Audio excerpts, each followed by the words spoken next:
Imagine a world without coins, a time long before wallets and cash registers. This was the reality for the early peoples of the Italian peninsula. Before Italy was a single country, it was a mosaic of different tribes and cultures. The Etruscans in the north, the Latins in the center, and Greek colonies in the south. In this ancient world, if you wanted to buy a loaf of bread or a clay pot, you couldn't simply hand over a few shiny coins. Instead, people relied on barter. You might trade a sack of your own grain for a neighbor's amphora of wine, or offer a well-made tool in exchange for some livestock. This system worked, but it had its limits. What if the person with the wine didn't need your grain? This is where a more universal form of payment was needed. To solve this problem, ancient Italians began to use something that everyone agreed was valuable metal, specifically bronze and copper. These metals were durable, useful for making tools and weapons, and could be melted down and reshaped. At first, people used rough, unshaped lumps of bronze, called aes rude. These were essentially primitive chunks of metal. To make a trade, you would have to weigh these pieces on a scale for every single transaction. Imagine the inconvenience of carrying a set of scales and a bag of heavy metal lumps just to go to the market. It was a step forward from simple barter, but it was still a cumbersome and imprecise way to conduct business. Later, a more refined system emerged with the introduction of aes signatum, which means signed bronze. These were rectangular bars or ingots of bronze, often stamped with a simple design, like a branch, a fish, or an animal. This stamp was a guarantee of the metal's quality, and sometimes its weight. It was like an early seal of approval. Now you didn't always need to weigh the metal for every small purchase if you trusted the stamp. These bars were still very heavy and more suited for large transactions, like buying land or paying soldiers, rather than for daily shopping. They were the ancestors of coins, a bridge between the chaotic world of barter and the organized system of currency that was just around the corner. This evolution from simple bartering to using standardized metal bars shows us a fundamental human need, the desire for a fair and easy way to trade goods and services. The people of ancient Italy were innovators, constantly seeking better solutions to everyday problems. The journey from trading sheep for pottery to using stamped bronze ingots laid the essential groundwork for one of the most significant inventions in human history. The stage was now set for the arrival of the very first true Italian coin, a creation that would change the face of commerce, politics, and daily life forever. The next step in our journey takes us to the heart of Rome, where this revolution in money was about to take place. Our story now brings us to the dawn of the Roman Republic, around the 4th century BC. It is here that we meet the first true Roman coin, the aes grave, which translates to heavy bronze. This was not a small, thin disc like the coins we know today.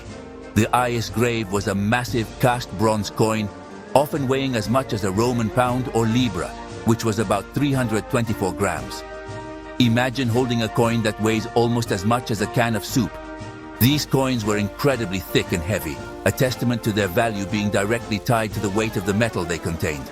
They were produced by pouring molten bronze into a two-sided mold, which gave them a distinct, rounded shape with designs on both sides. The designs on the aes grave were simple, yet powerful, reflecting the values and world of early Rome. One of the most common designs featured the two-faced god Janus on one side, looking both to the past and the future, a symbol of beginnings and endings.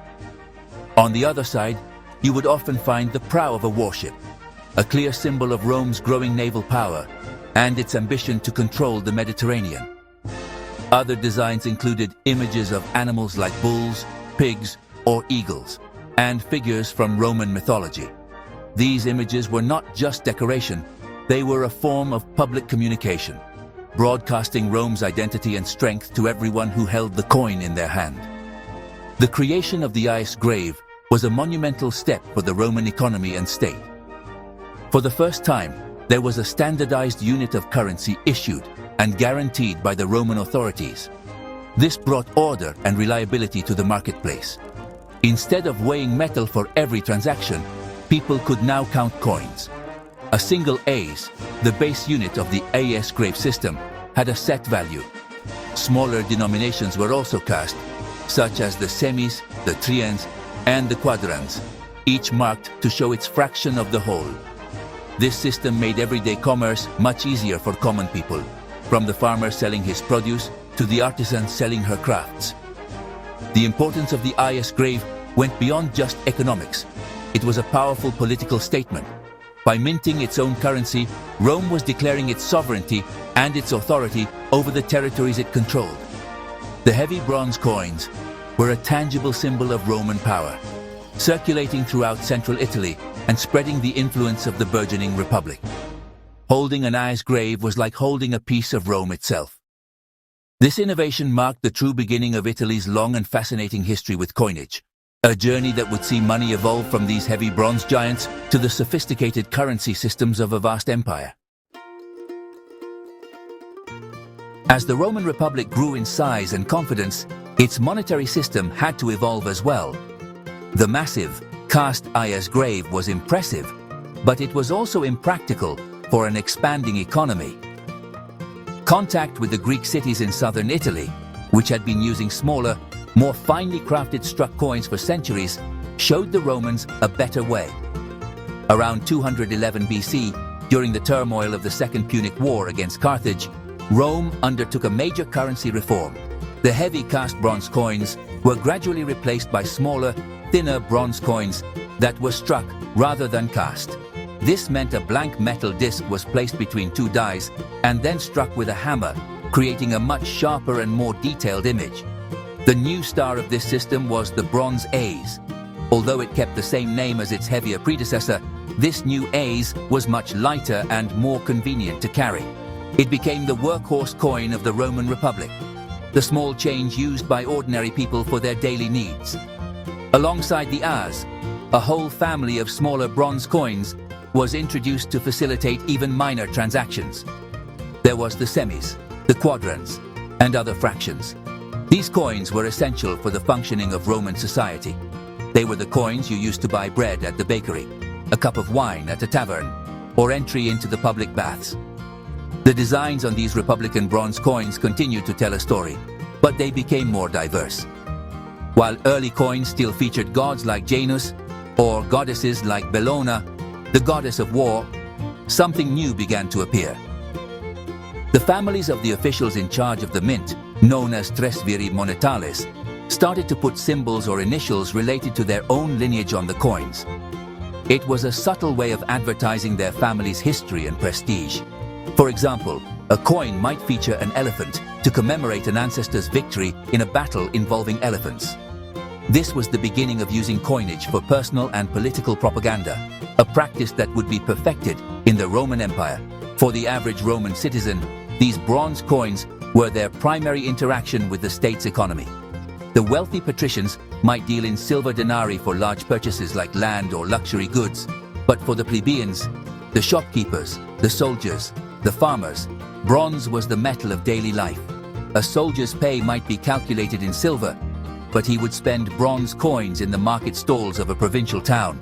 The existence of this reliable small denomination coinage fueled the bustling street-level economy of Rome and its territories, making it possible for everyone, not just the rich, to participate in the marketplace. When the Roman Republic transformed into the mighty Roman Empire under its first emperor, Augustus, around 27 BC, coinage underwent another significant change. The emperor now held supreme power, and the coins became one of his most effective tools for communicating that power to every corner of his vast domain. Copper and bronze coins, being the most widely circulated, were especially important for this purpose. Augustus reformed the currency system, creating a clear hierarchy of coins.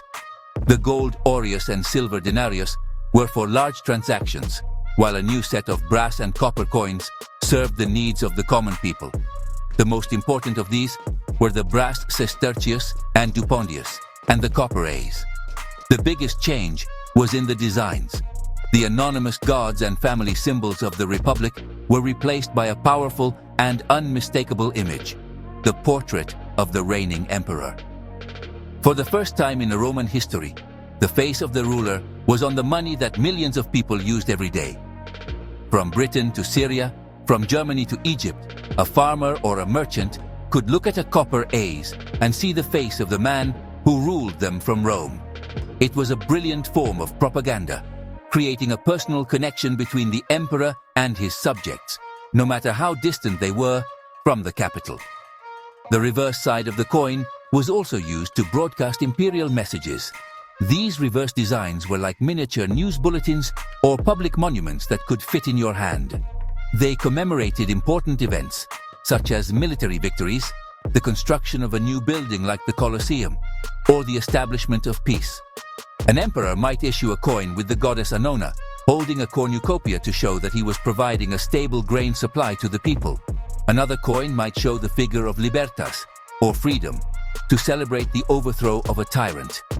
These images reinforced the emperor's role as a provider, a protector, and a victorious leader. Every time someone made a purchase, they were reminded of the power and achievements of the empire.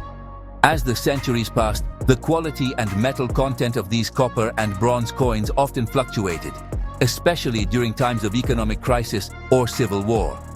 Emperors would sometimes reduce the size of the coins or mix the copper with less valuable metals to save money. This debasement of the currency could lead to inflation and economic instability. Nevertheless, the copper coin remained the backbone of the Roman economy for hundreds of years. It was the money of the legions, the markets, and the masses. The vast quantity of Roman copper coins found by archaeologists across Europe, North Africa, and the Middle East is a silent witness to the incredible reach and unifying force of the Roman Empire.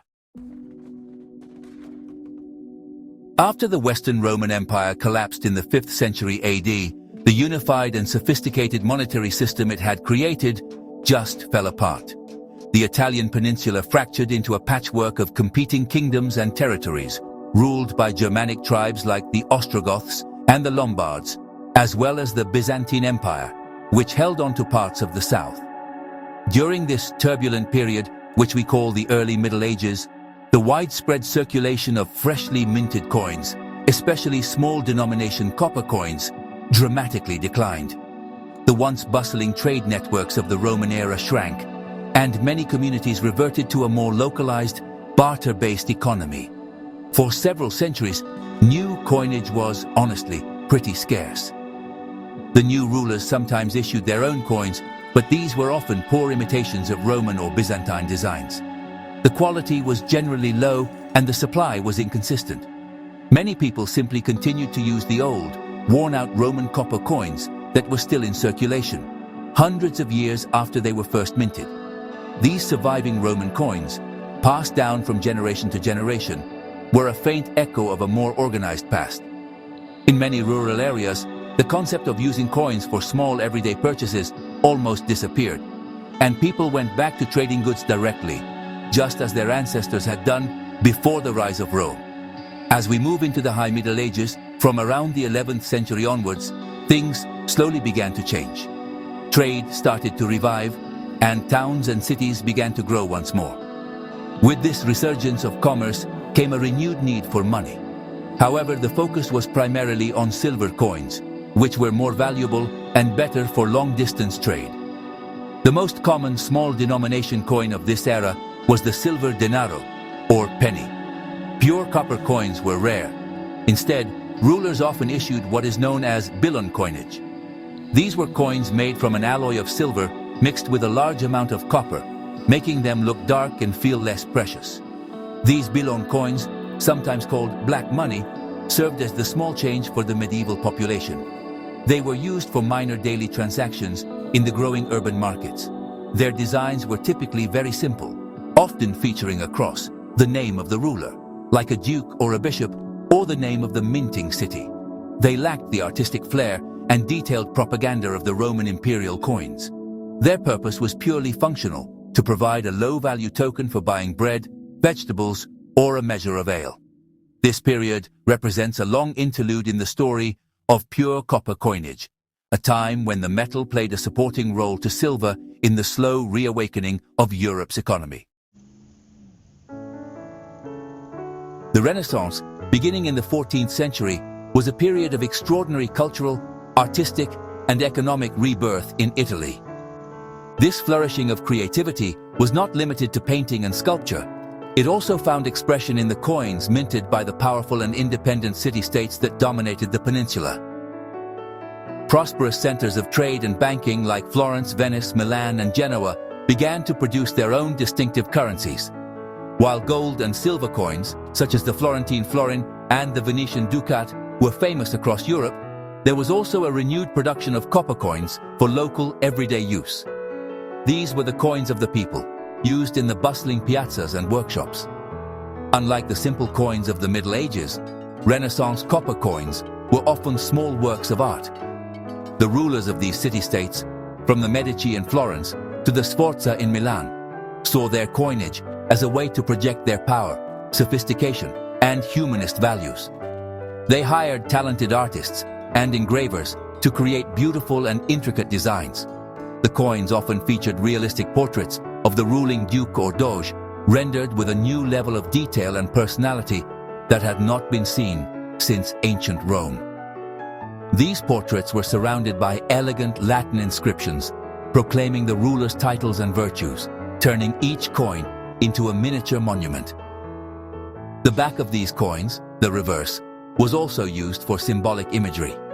You might find the city's patron saint, such as John the Baptist on Florentine coins, or Saint Mark on Venetian coins. Other common motifs included the ruler's personal coat of arms, allegorical figures representing justice or abundance, or architectural renderings of a city's famous cathedral or fortress. For example, the coins of the Papal States, ruled by the Pope from Rome, often featured the keys of St. Peter and the Papal tiara. Each city-state's coinage had a unique identity, reflecting its local pride and political ambitions in a highly competitive Italian landscape. These copper coins, known by various local names like quattrino, soldo, or cavallo, were the lifeblood of the urban economy. They allowed artisans, merchants, and laborers to conduct their daily business with ease. A painter might use them to buy pigments, a stonemason to buy his lunch, or a child to buy a sweet from a street vendor. The artistic quality of these coins meant that even the poorest citizen carried a piece of Renaissance art in their pocket. This period marks a high point in the history of Italian copper coinage, where functional necessity was beautifully combined with artistic expression, creating a rich and diverse numismatic legacy before the peninsula was finally united. Per secoli, la penisola italiana è stata più un'espressione geografica che un paese unificato. La sua mappa era una colorata coperta di regni, ducati, città-stato e territori papali, ognuno con il proprio sovrano, le proprie leggi e naturalmente la propria moneta. Immaginate di viaggiare da Milano a Napoli e di dover cambiare i vostri soldi più volte lungo il percorso. Tutto questo cambiò a metà del XIX secolo con il Risorgimento, il movimento per l'unificazione italiana. Nel 1861 fu proclamato il Regno d'Italia, portando la maggior parte della penisola sotto un unico monarca, il re Vittorio Emanuele II. Uno dei primi e più importanti compiti per la nuova nazione fu quello di creare una moneta unica e unificata. La nuova moneta nazionale fu chiamata lira italiana. Il nome stesso non era nuovo. Era stato usato da vari stati italiani prima, ma ora sarebbe stato lo standard per l'intero paese. La lira era divisa in 100 centesimi. Per soddisfare le esigenze del commercio quotidiano, il nuovo regno emise una serie di monete in diversi metalli, inclusi oro, argento e, cosa importante, rame. Le prime monete di rame dell'Italia unita furono i pezzi da 1, 2, 5 e 10 centesimi. Queste monete furono essenziali per unire l'economia della nuova nazione, fornendo un linguaggio monetario comune per persone dalle Alpi alla Sicilia, che, fino a poco tempo prima, erano state straniere l'una all'altra. Il design di queste nuove monete di rame era deliberatamente simbolico, inteso a promuovere un senso di identità nazionale. Sul fronte, o dritto, c'era il ritratto del re, Vittorio Emanuele II, e più tardi dei suoi successori, Umberto I e Vittorio Emanuele III. Questo metteva l'immagine del monarca nelle mani di tutti i suoi sudditi rafforzando la nuova autorità centrale. Il rovescio presentava tipicamente il valore della moneta circondato da una corona di alloro e quercia, antichi simboli romani di vittoria e forza, tutto sotto la stella d'Italia. L'iscrizione recitava Regno d'Italia, una dichiarazione semplice ma potente della nuova realtà politica. Queste monete di rame da centesimi rimasero una parte familiare della vita italiana per decenni, attraverso la fine del XIX secolo e nel XX. Erano le monete usate per comprare un giornale, un biglietto del tram o un gelato. Il loro aspetto cambiò con i tempi.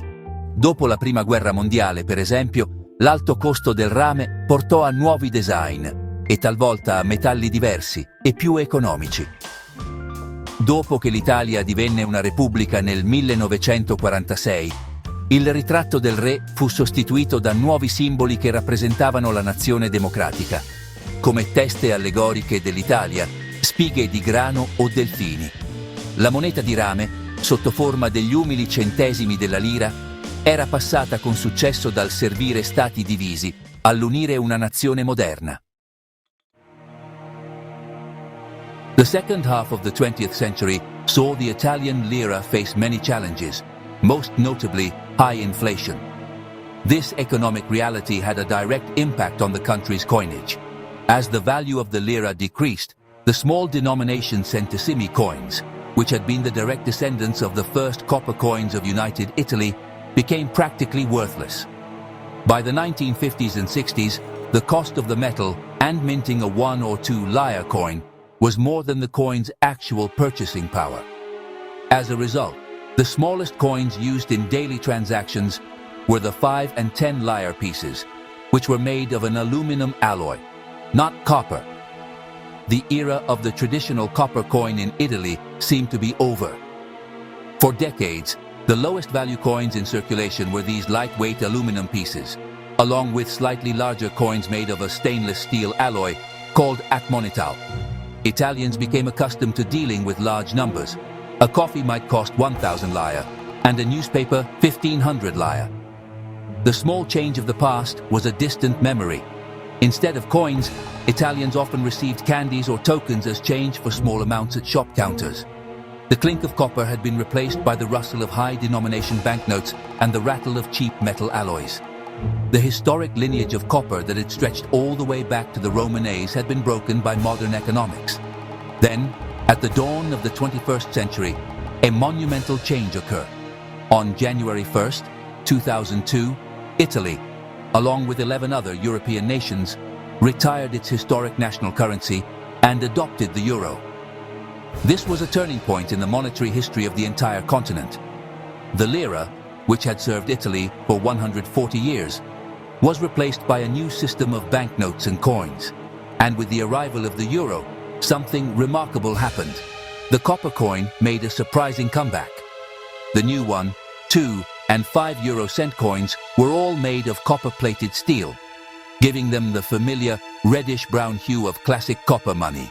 Suddenly, after a long absence, copper-colored coins were back in the pockets and purses of Italians. The 1 cent coin features the Castel del Monte, a 13th century citadel in Puglia. The 2 cent coin displays the Mole Antonelliana, a landmark of Turin. The 5 cent coin shows the Colosseum of Rome, bringing our story full circle to the city where the I's grave was first born. This return was largely symbolic, as these small cents hold very little purchasing power, similar to the old centesimi in the age of inflation. Yet, their existence reconnects modern Italy to a deep numismatic tradition, ensuring that the legacy of copper, the metal of the people's money, continues into the new millennium. Our journey through the history of Italy's copper coins has been a long and fascinating one, stretching across more than 2 millennia. We began in a time before money, when the peoples of the Italian peninsula traded goods through barter, before discovering the convenience of using rough lumps of bronze. We witnessed a revolutionary moment in ancient Rome with the creation of the Is grave, a massive cast bronze coin that represented the first true Italian currency. This heavy bronze giant was more than just money. It was a symbol of Rome's growing power, and a tool that brought order to the economy, establishing a principle that would last for ages. A coin's value was guaranteed by the state. From there, we saw how the coin evolved. In the Roman Republic, the heavy cast bronze gave way to smaller, more practical struck coins like the As, the everyday money of the common citizen. With the rise of the empire, these copper coins became powerful instruments of propaganda, carrying the emperor's portrait to the farthest corners of a vast domain. They were miniature bulletins, celebrating victories and advertising imperial generosity. When Rome fell, the unified system collapsed, and for centuries during the Middle Ages, coinage became a fractured and localized affair, with simple belong coins serving the needs of a reawakening economy. The Renaissance brought a burst of artistry, as the powerful city-states of Italy turned their copper coins into miniature masterpieces, reflecting the pride and sophistication of their rulers. This diverse and colorful monetary landscape finally came to an end with the unification of Italy in 1861. The new nation created the lira, and the humble copper centesimi became a symbol of national unity, a common currency for all Italians. For over a century, these coins were a familiar part of daily life, their designs changing with the country's political fortunes, from kingdom to republic. Our story concludes in the modern era, with the seemingly final chapter for copper during the inflationary decades of the late 20th century, only to see its surprising return with the adoption of the euro. Today's tiny 1, 2, and 5 euro cent coins, with their copper plating and distinctly Italian designs like the Colosseum, are the direct descendants of that first heavy Roman bronze. They connect the Italian of the 21st century to the Roman merchant, the medieval artisan, and the Renaissance craftsman. This incredible unbroken thread shows us that a simple coin is never just a piece of metal. It is a piece of history you can hold in your